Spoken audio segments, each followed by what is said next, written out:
Hi guys, for today's video guys ay ipapakita ko lang sa inyo kung paano dito makapag-withdraw ng self-withdrawals dito sa Bolo app. There are two ways guys na pwede dito makapag-withdraw sa Bolo app. Either ikaw mismo ang mag-withdraw or iti-trade nyo ito sa inyong agent at sa agent na po ang magsasahod sa inyo. So, kung gusto niyo ng self-withdrawals guys, punta lang kayo dito sa Tubank. Then, fill up pa nyo lang ito. Then, dito sa step 1, kung anong country kayo.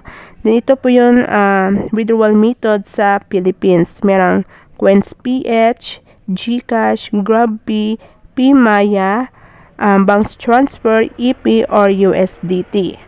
So, dito naman sa step 3 guys, ay i-bind nyo yung account nyo. So, dito sa account number, ilagay nyo lang yung GCash number nyo dito kung GCash ang pinili nyong withdrawal method.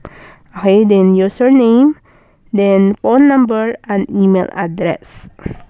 Dito sa Bolo app guys is 100,000 diamonds ang minimum withdrawals nila dito or $10. So, meron akong naipon na 125,200 diamonds or $12.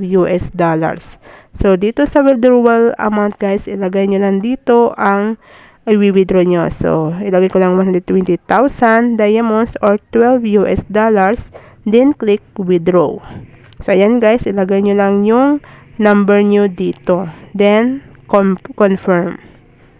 At kung gusto nyo naman guys sa agent kayo magsasahod, ay i-click nyo lang itong to trade. So, the same process pa rin sila guys. Ang magkaiba lang dito dahil sa agency po guys ay malaki po yung service fee nila dito. So, dito naman sa self-withdrawals guys ay maliit lang pero umabot po ng 2 days or 3 days bago dumating yung cash out.